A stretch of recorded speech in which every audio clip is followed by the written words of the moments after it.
Hello and welcome. Today we're talking about God, science, Richard Dawkins, and his recent discussions with Steven Pinker, Piers Morgan, Alex O'Connor, and Jordan Peterson. Now, Richard Dawkins, as you probably know, is the avowed atheist. That's what many people know about him, but he's written books on evolution. He's considered to be the number one materialist in the world, and he basically writes books on natural selection being the driver of evolution, relating back to Charles Darwin and Darwin's view of how animals progress from one generation to the next with very gradual improvements, and that being the explanation for why you see the world, the natural world, as it is. Now, just on that point, natural selection as a driver of evolution seems like a good idea to me. I think there's a lot of evidence that backs it up.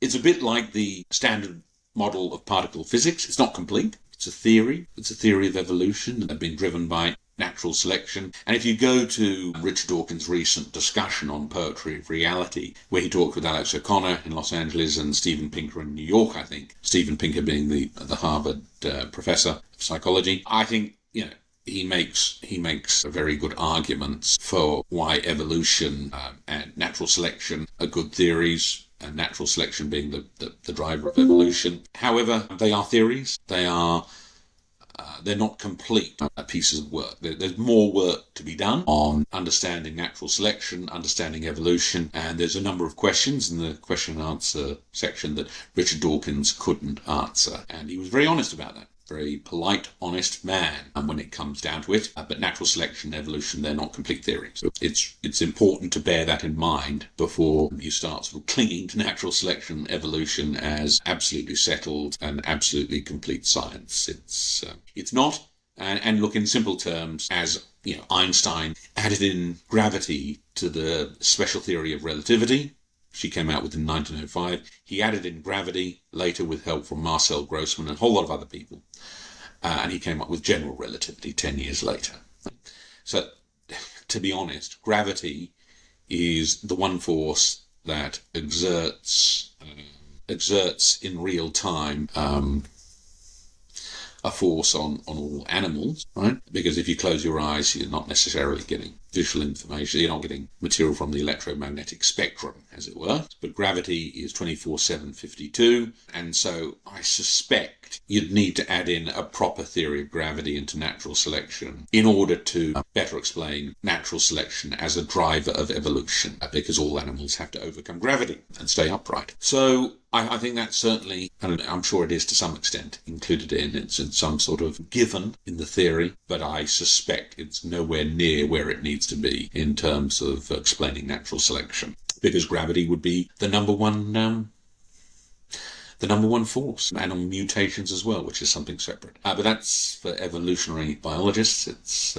That's what we're talking about there. And I think that leads on to my other point, is evolutionary biology says nothing about the presence of God in the world or in the universe or any part of the universe or before the universe. So I just want to make it very clear. The extent to which natural selection conflicts with the Bible in terms of how animals came about does not disprove the presence of God or the existence of God. Those are two separate questions. It simply means that God hasn't created a seagull as it stands today with a flick of a wand, bang, there it is. So there's no proof that God uses a magic wand to go bzzzt and create a seagull. It's a seagull in its current form is a process of natural selection that has affected the evolution of that seagull, and that's fine. And I don't wish to suggest that Richard Dawkins thinks that his theories have disproved the existence of God. He's a biologist. He's an evolutionary biologist. If he doesn't believe, that's his business. But certainly his scientific endeavour thus far says nothing about the presence of God. It simply, in his mind, conflicts with parts of the Bible, which is fine. The Bible is a book. The Bible has not created God.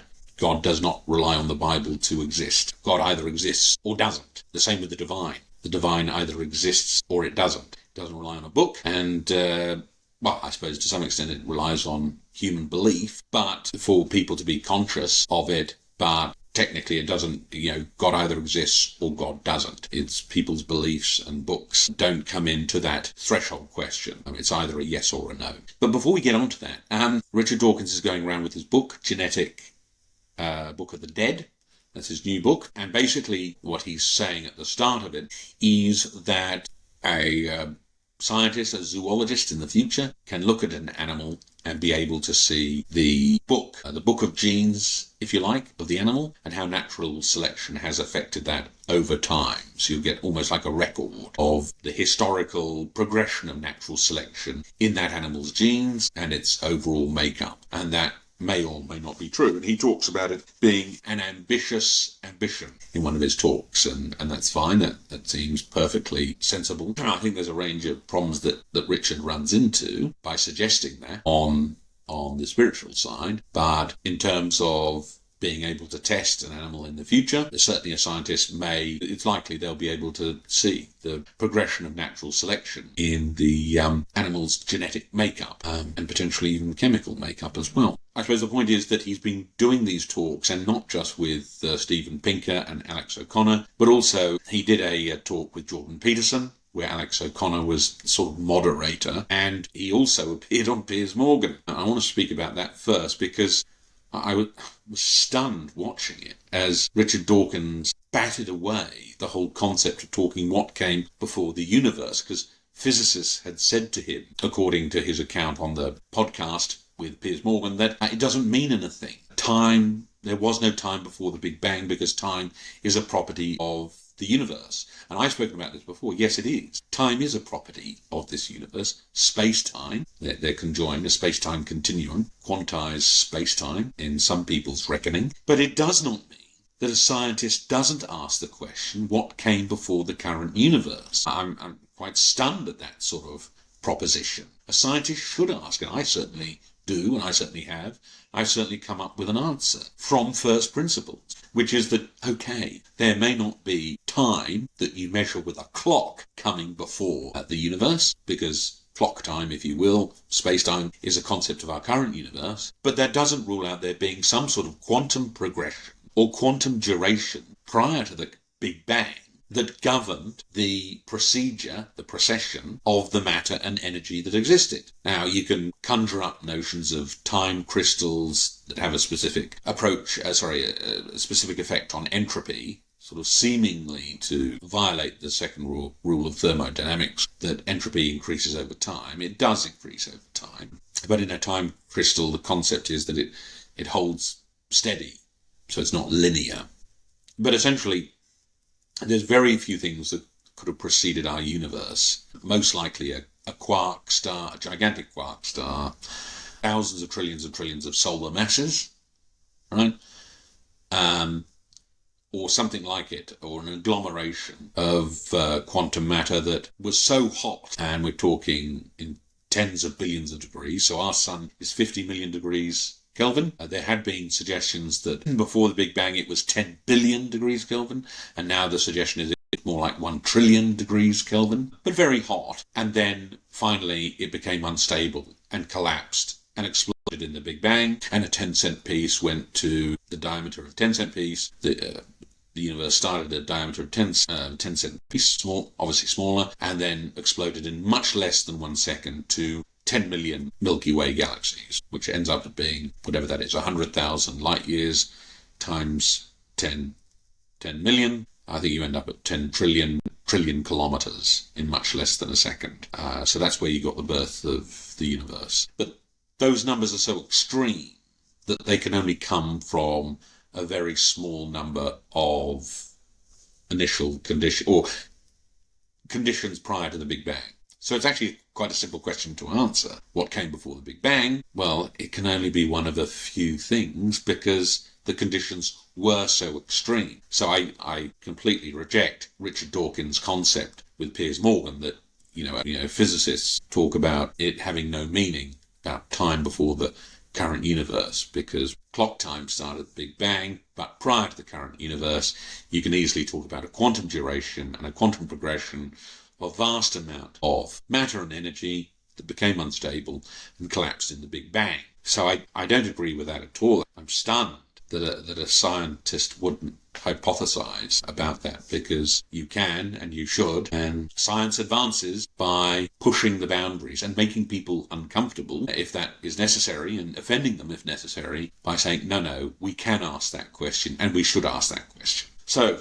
that was one topic that came up in Richard Dawkins' discussion with Piers Morgan, and it actually popped up in the discussion with Alex O'Connor, I think in Los Angeles, where Richard was talking about the genetic Book of the Dead, and someone posed a question where it came up tangentially about that. But then there were some interesting questions in the discussion with Steven Pinker in New York, and then the later one with Alex O'Connor in Los Angeles, questions from the audience. And Richard Dawkins is a very polite, honest man, so he said, I don't know, to many of them. But I'll touch on a few of them because they were interesting. So one of the last ones with Steven Pinker, one of the questions was religious use of herbs and other even psychedelic medicines, pre-Western medicine. And one of the questions was, doesn't that show that there's a link between the religious and the scientific? And Richard answered this in the negative, but the reality is, if we're talking about observation, science fundamentally relies on observation of what is, and the extent to which people in religious, even thousands of years ago, used anything from marijuana to whatever else to assuage pain, simply using observation that this as a plant in that regard, other herbs or whatever, can have medicinal effects. So, I'm not suggesting taking it recreationally, but to the extent that it had been used in the past medicinally, certainly it would appear that's based on observation. So, to call everything other than science irrational, that just doesn't follow. That doesn't make sense at all. Science is a more regulated form of rational thought. But there isn't this blank divide between science and the irrational. You don't have a situation where something is either irrational or it's scientific. That just doesn't hold. Okay, then moving on in the discussion with Steven Pinker, there was quite a clever question, which was, if evolution exists, why haven't we evolved beyond negative emotion based on conflict? That would seem un-Darwinian. And Richard Dawkins answered this by saying, well, it's the negative emotion you feel is sort of a reversion to ancient emotional networks. And that may well be true, but unfortunately, this is sort of like a Hubble comment. So Hubble, you may be aware, disproved Einstein's theory that the universe was in a steady state and it always existed. That just wasn't true. Edwin Hubble, the lawyer, proved that was incorrect by using astronomical observation of galaxies flying away from each other, redshifting, as it's known. But then also, if we are to believe evolution and natural selection, we are left with questions as to, well, then why haven't we evolved out of a whole number of things when we should have done that? So it relates back to evolution, natural selection being only a partial theory, which is probably why gravity should be properly incorporated into it. So once again, certainly evolution, natural selection, not on the strongest of ground. It has to be said, just not. Intellectually, scientifically, it's not on the strongest ground. It's got a lot more work to do. You wouldn't discard it, but it needs a whole lot more work and more funding. So that, I thought, was one very interesting question as well. Another interesting question to Dawkins was, would you have liked religion to not exist from now or to have never existed? And he said both. Once again, an evolutionary biologist talking about religion doesn't really follow, as far as I'm concerned. Certainly, religion and science have fought like cats and dogs. But the reality is that with superstition, the unexplained, and a whole range of other human emotions, you're going to get religion. And I think when I think of Richard Dawkins, I think of the evolutionary biologist and the atheist. That the two, he may think they go hand in hand. I don't think they do. I think they're quite separate. Atheism and evolutionary biology. So it's not that simple in that regard. That question was in the Steven Pinker discussion, but it also came up in the discussion with Alex O'Connor in front of an audience in Los Angeles. And I mean, that was quite interesting. One woman got up and she asked quite a good question about cosmetic surgery. And she actually asked about the concept of in terms of cosmetic surgery, a BBL, which, as I understand, is a Brazilian butt lift, although someone else in the audience shouted out Botox, and Alex O'Connor sort of deftly moved the discussion towards Botox rather than anything else. But the reality is that that does bring up interesting points, not just from the possibility of passing on genes and someone more likely to have cosmetic surgery, but in terms of sexual activity itself, in terms of it not just being a creation expression of very positive emotion, which it is, but then between two consenting adults, but then also managing to assuage negative emotion as well. And that's one area that science is not well understood either. So that was a missed opportunity, but I don't know to what extent they would have wanted to go down that field of inquiry. But look, both these discussions with Steven Pinker and Alex O'Connor, which are on the Poetry of Reality podcast, they're both very, very interesting, but they leave these questions open about the divine and the presence, existence of God. And yeah, certainly evolutionary biology doesn't disprove God at all, or the presence of it or not at all. It simply talks about the evolution of animals, and I think it's best that evolutionary biology sticks to that, because if anything, I think that the genetic book of the dead could end up being used to justify certain religious beliefs. I think, depending on your evidentiary standards, consciousness and people's consciousness, not conscience, but consciousness of the divine and God becomes an issue, a scientific